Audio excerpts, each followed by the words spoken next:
105. Señores, son las 8:44 minutos. 8:44 minutos. Eury Cabral. Gracias al Dios Todopoderoso, a Jesús, mi Señor y mi Salvador. Y como siempre, inicio con la palabra de Dios. Romanos 12:2. El apóstol Pablo dice: no se amolden al mundo actual, sino sean transformados mediante la renovación de su mente. ¿Cómo la vaina? No se amolden al mundo actual.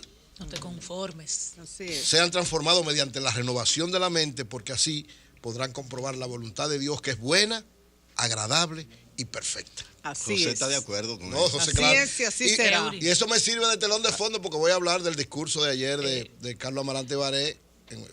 Primero tengo un comentario breve y luego voy a referirme. Me pareció una gran actividad y un tremendo discurso de Carlos Amarante. Lo comentaré en un momentito. Te manda a decir previamente Eduardo Rodríguez, él ha usado a Twitter para enviarte el mensaje, para que a su vez te comuniques con cualquier relacionado que tengamos, que tenga el programa, que tengas tú, en Promesecal.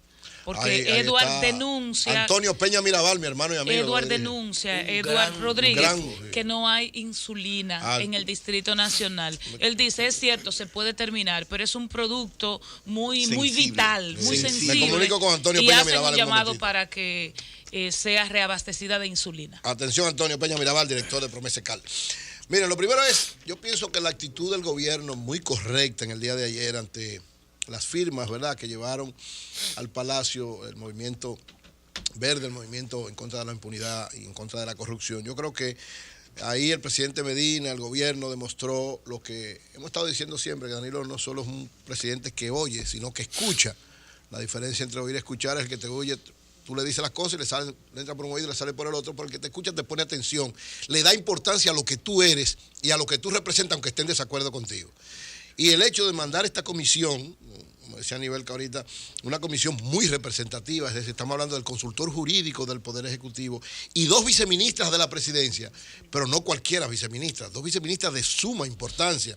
Zoraima Cuello, que todo el mundo sabe que es la mano derecha del ministro de la presidencia, de Gustavo Montalvo, y Alejandra Liriano, que está jugando también un papel muy importante en todo lo que tiene que ver con el trabajo del Ministerio de la Presidencia. Es decir, fue una comisión de un alto nivel por lo que representa el movimiento. Es decir, es una inquietud de un sector importante de la población, independientemente de la posición que usted tenga frente a quienes están o a gente que lo quiere usar políticamente, pero ciertamente es una inquietud de la población y el presidente no podía actuar de manera indiferente ante esto, y qué bueno que lo recibieron, que le dieron importancia, que asumieron, ¿verdad?, lo que estaban planteando en el sentido de entregar las firmas con una inquietud de que el presidente valore lo mejor posible esto y le dé la respuesta, no necesariamente la que ellos plantean, pero que dé una respuesta, que yo creo que esa respuesta será dada el próximo lunes en el discurso del presidente. O sea, yo valoro este gesto, yo creo que no se pueden hacer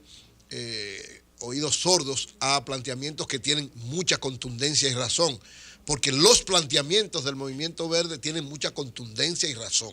Los planteamientos, es decir, todos tenemos que estar en contra de la impunidad, todos tenemos que estar en contra de la corrupción. El problema es cómo tú lo evalúas, cómo tú lo ves y cómo tú crees que un estadista, como el caso del presidente Medina, debe actuar frente a eso.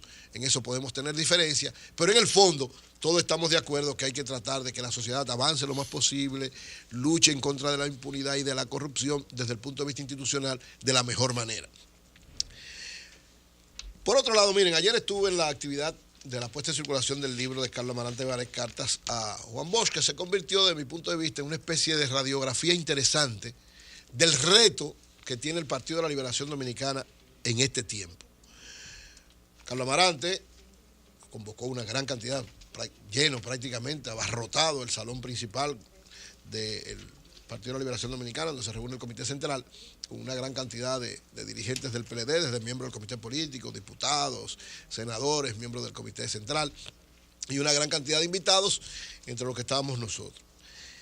Carlos Amarante planteó que el PLD tiene un reto fundamental en este tiempo, y yo lo comparto eso. ¿Cuál es? La renovación y la participación. O sea, él decía, el PLD, lamentablemente, fruto de una serie de situaciones que se han dado en el espectro político nacional, en estos momentos está corroído por un clientelismo interno que ha provocado que de alguna manera la esencia de esa organización, en términos de de funcionamiento interno, porque se ha convertido en una gran maquinaria electoral muy exitosa que ha logrado ganar 6 elecciones consecutivas, una detrás de otra, la mayor con el 50%, con una gran representatividad, pero que internamente ese éxito hacia afuera no se ha mostrado hacia adentro. Y él decía que precisamente la muestra más dolorosa fue el hecho de que en una convención interna hubo 2 muertos. Es decir, no están en capacidad, ni el PLD ni ningún partido, pero él estaba hablando en ese caso del Partido de la Liberación Dominicana, no está fruto de la situación de cómo está el sistema de partidos políticos en la República Dominicana, en capacidad ni siquiera de administrarse internamente.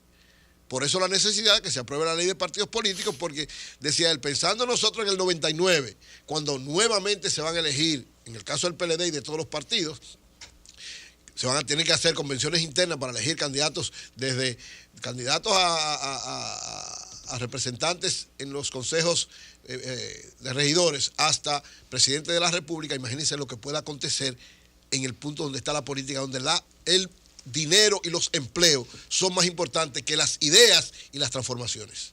Así mismo decía Carlos Amarante. Y yo creo que no solamente para el PLD, estaba hablando en ese momento del PLD, para todos los partidos en sentido general. Pero en el caso del PLD, él dice, es necesario romper con ese clientelismo. Es necesario retornar a las ideas, retornar al espíritu de transformación que creó el profesor Juan Bosch, adecuado lógicamente a la situación actual. Y por eso él decía, hay que tratar de que haya más participación en el PLD de 2 sectores importantes que de alguna manera son el motor fundamental del éxito del PLD en todos los momentos. Uno es los jóvenes y el otro es las mujeres. 2 sectores que tradicionalmente han sido, digamos, marginados de los niveles importantes de participación al interno de esa organización, y yo comparto. Y él decía que internamente el PLD ni ningún partido tiene posibilidad de hacer un proceso interno por una razón que él la dibujaba elementalmente. Dice, en un proceso interno, si se hace con los mismos miembros de ese partido, todos los miembros del partido tienen un candidato. Entonces la mesa electoral son juez y parte, porque apoyan un candidato, pues son también supuestamente los jueces. Entonces así no se puede hacer un proceso, y eso es lo que provoca toda esta situación que ha acontecido y que provocan enfrentamientos violentos, violaciones a las normas partidarias y una serie de situaciones que no son controlables. Por eso, yo creo que estas ideas que ayer planteaba Carlos Amarante Baré en este discurso tan importante deben ser discutidas, evaluadas internamente, porque el PLD tiene una garantía que no tiene ningún otro partido. Tiene un organismo que se llama Comité Político, que por lo menos funciona para garantizar salidas a situaciones importantes y que todo el mundo los respete. Eso le ha dado la garantía de la supervivencia política. Pero llega un momento donde, tal vez por la dinámica propiamente política y electoral, como por ejemplo la dinámica actual, llega un momento donde, a pesar de que usted haga una serie de transformaciones importantes en ese organismo, si no lo refleja en toda la organización se anquilosa. Y él decía ayer, y lo decía también Jaime David cuando presentaba el libro, que hizo una brillante presentación, decía el PLD, ahora mismo ningún organismo del PLD funciona nada más que el Comité Político, y es verdad. No hay reuniones, no hay motivación, no hay nada, porque la única motivación es que le busquen un empleo a alguien o que le consigan dinero a alguien. Y si usted se mantiene de esa manera, a final de cuentas se le va a convertir, como se está convirtiendo, una pequeña tormentita de nieve en un alud tan grande que va a tragarse la organización, y caminan, si no se adecúan, si no se renuevan, si no hay un proceso de renovación, de participación importante de las bases y de eficacia en la articulación de ideas, de planteamientos claros y de ejecuciones claras, partidos vinculados a la sociedad que van a salir del poder. Es decir, es un reto que tiene el PLD, porque ciertamente, él decía, ha logrado muchas cosas el PLD. El PLD ha logrado transformar la nación dominicana.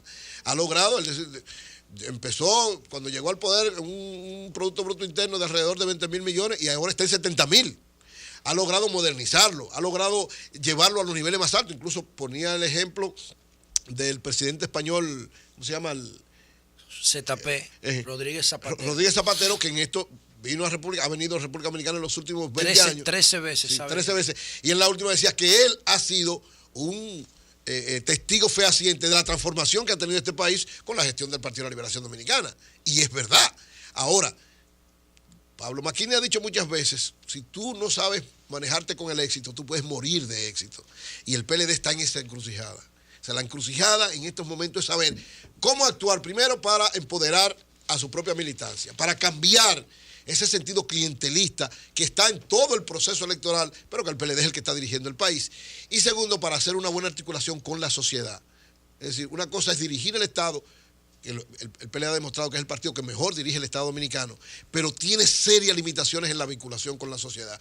Yo creo que ese reto de renovarse, de romper con ese clientelismo, de tener más participación interna y sobre todo de vincularse a la sociedad, tiene que ser discutido ampliamente, porque Carlos Amarante decía finalmente ayer, podemos discutir todas las cosas del Congreso y toda la línea en general, pero si no damos pasos prácticos para transformar el PLD en esa orientación, a final de cuentas puede caminar el PLD a ser sacado del poder.